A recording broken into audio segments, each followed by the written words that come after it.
कि स्विगी जो है वो हमारे अर्निंग को कम करते चल रहा है। जैसे हमको पैसे पहले ज़्यादा मिलते थे, अब कम हो गए और खर्चे हमारे बढ़ रहे हैं। पेट्रोल के दाम बढ़ रहे हैं, रूम के भाड़े बढ़ रहे हैं, सारी चीज़ें बढ़ रहे हैं और कंपनी पैसे कम दे रही है। ऑर्डर कोई दूसरा बंदा ले लेता है और कंपनी को बोलता है हमें ऑर्डर मिला नहीं, तो वो उसकी पेनल्टी हमें लगाते हैं भाई, और कस्टमर को ऑर्डर नहीं मिला है। कम से कम भाई या तो कोई कंपनी ऐसा वो बनाए जिससे कि भाई सही बंदे को ऑर्डर मिले, ठीक है। और हमसे तो पूछती भी नहीं और आईडी बंद कर देती हैं।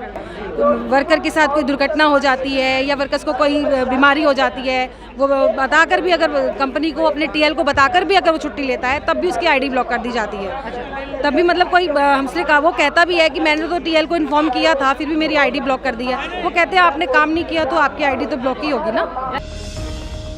पहले अपना नाम बताइए। आलोक गुप्ता। सर किस लिए आए हैं, क्या मांगे हैं? ये जो आप स्विगी की ड्रेस में आज यहाँ पर प्रोटेस्ट करने आए हुए हैं, क्या मांगे आप?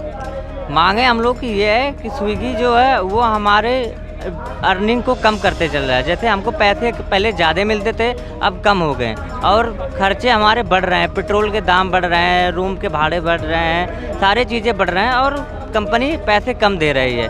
और पहले ऐसा था कि आप कंपनी कहती थी कि आप पार्टनर हो, आप पार्टनर के थ्रू काम करो। अभी ऐसा कर दिया कि हमको नौकरी से भी बुरे स्तर पे कर दिया है। हम 14-15 घंटा काम कर रहे हैं और कंपनी हमको 500-600 रुपये दे रही है, जिसमें हमारे 200-300 रुपये के पेट्रोल लग जाते हैं। बाकी अगर जो हम 14-15 घंटा फील्ड में दौड़ेंगे तो अभी हमारे कुछ खर्चे आते हैं, वो भी हमको उसी पैसे में से कटना है। जोमेटो अभी स्विगी वाले थे, जोमेटो वाले में जोमेटो कंपनी के साथ भी सेम समस्याओं का सामना करना पड़ रहा है क्या? हाँ जी सर, सेम सामना करना पड़ रहा है। और जोमेटो तो जैसे कोई कस्टमर ऑर्डर ले जाता है, कोई दूसरा ऑर्डर ले जाता है और वो अनसाइन कर देता है। अगर हम वहाँ जाते हैं रेस्टोरेंट पे लेने के लिए तो रेस्टोरेंट वाला तो देता नहीं हमें ऑर्डर। फिर हम कंपनी सपोर्ट पे फ़ोन करते, सपोर्ट वाले वो क्या करते, कैंसिल कर देते हैं, वो उसकी पेनल्टी हमें लगा देती है। अच्छा, पेनल्टी आप लोगों को ऊपर हाँ, कि भाई आपने ही फ्रॉड करा है। आप कस्टमर ने भाई 4th फ्लोर पे ऑर्डर मंगाया, मैंने उन्होंने QR कोड पे स्कैन कर दिया उनके जोमेटो वाले के, ठीक है। पेमेंट आ रहा है कि हो गया, उनके ऊपर राइट का निशान बन गया। मैं नीचे आके 4th फ्लोर से फिर कंपनी ने क्या करा, मैंने उनसे बोला जी, कस्टमर बोला मैं दोबारा करूँगा नहीं पेमेंट, तो वो कह रहे हैं कि भाई ये ऑर्डर कैंसिल कर देते हैं। और मैं फिर कैंसिल कर दिया, उसकी पेनल्टी मेरे ऊपर लगा दिया। बहुत दिक्कत होती है काम करने में। कस्टमर्स की जो गलती करते हैं उसकी समस्या भी आपको सामना? हाँ जी, कोई कस्टमर ले लेते हैं। जैसे कि आपका नाम क्या है? हैं शिव। आप जैसे कि ये भाई आके बोलेंगे मेरे को भाई शिव का ऑर्डर दे दो, अब मैं तो इनको दे दूंगा भाई, मैंने शकल थोड़ी देखी, उनको ID कार्ड देखी है।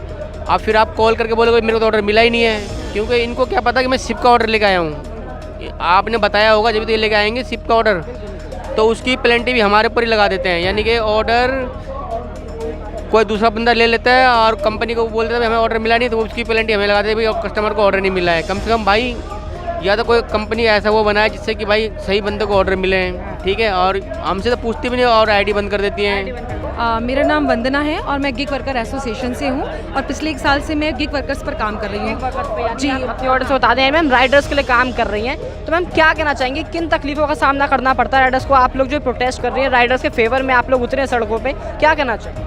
देखिए, ये जो संख्या है प्रतिदिन बढ़ती जा रही है राइडर्स की, क्योंकि अब जो है कि बिल्कुल बेरोज़गारी हो रही है, तो सबको लगता है इसमें काम आना आसान लगता है। क्योंकि इसमें क्या है कि हमेशा जब देखो तब ज्वाइनिंग होती ही रहती है, आप कभी भी आ जाओ आपकी ज्वाइनिंग हो जाएगी।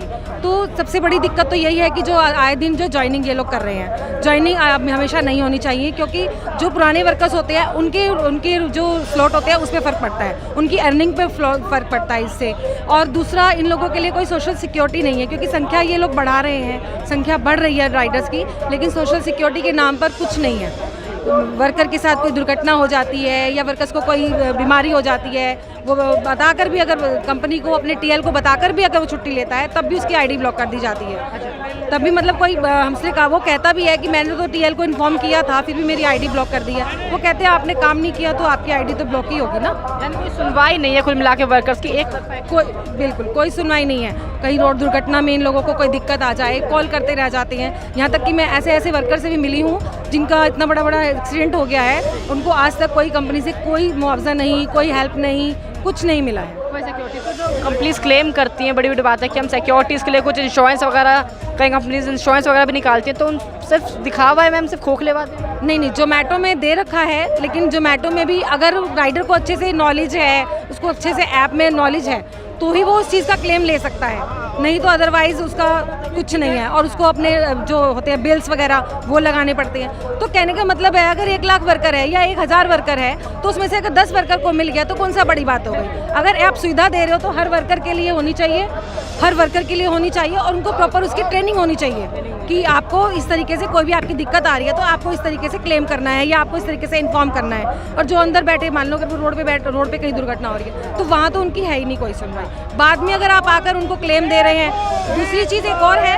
कि इसमें जोमेटो में ये मैंने सुना है कि 20,000 रुपये जो है उनको पहले सिक्योरिटी जमा करनी पड़ती है। मतलब जहाँ पर वो काम कर, मतलब अपना इंश्योरेंस वगैरह जहाँ पे भी वो इलाज के लिए जा रहे हैं तो पहले उनको सिक्योरिटी मनी जमा करनी पड़ती है। अच्छा, इलाज से पहले। हाँ, तो वो सिक्योरिटी जमी, जो वर्कर रोज का 200-300 रुपये कमाता होगा वो 20,000 रुपये सिक्योरिटी मनी कैसे जमा करेगा अपना। तो फिर तो वही हो गया ना, जो रियायती लोग अपना लेते हैं इंश्योरेंस, वही वाला इंश्योरेंस दे रहे हैं ना आप लोग। और जो बड़ा सवाल है वो ये कि इनके साथ प्रॉब्लम रहती है आईडी ब्लॉक करने की। आईडी ब्लॉक बार बार बताया जाता है, इनका बड़ा मैटर है। क्या कहना चाहेंगे जो बताते हैं कि एक तरफा आईडी ब्लॉक कर दी जाती है, सुनते नहीं है इन लोगों की। मैंने अभी बताया ना आपको, इनकी एक तरफा आईडी ब्लॉक ये कि आज आप रात को सो रहे हैं, आपको पता है मुझे कल काम पे जाना है, लेकिन कई बार ऐसा होता है कि विदाउट रीज़न, कोई मतलब नहीं होता। मतलब ये तो होता है ना कि इनका 3 ऑर्डर पे इनकी आईडी ब्लॉक हो जाती है, लेकिन अधिकतर इनकी आईडी ऐसा होता है कि कभी भी कंपनी अपनी मनमर्जी से कर देती है ब्लॉक, मनमर्जी से। रात को वो अपना काम पूरा करके सोते हैं और सुबह दोबारा उठते हैं तो पता लगता है कि हमारी तो आईडी ब्लॉक है, और जाके पूछते हैं टीएल से, भाई देखता हूँ अभी, करता हूँ अभी, भाई तेरा ये गलती थी, तेरा वो गलती थी। मतलब कुछ इनके अंदर यहाँ पर ये भी है कि टीएल जो होते हैं वो उनकी कुछ वर्करों से अगर बनी हुई है तो वो उनके ऊपर ज़्यादा ध्यान देते हैं, जो अदर वर्कर होता है उन पर कम।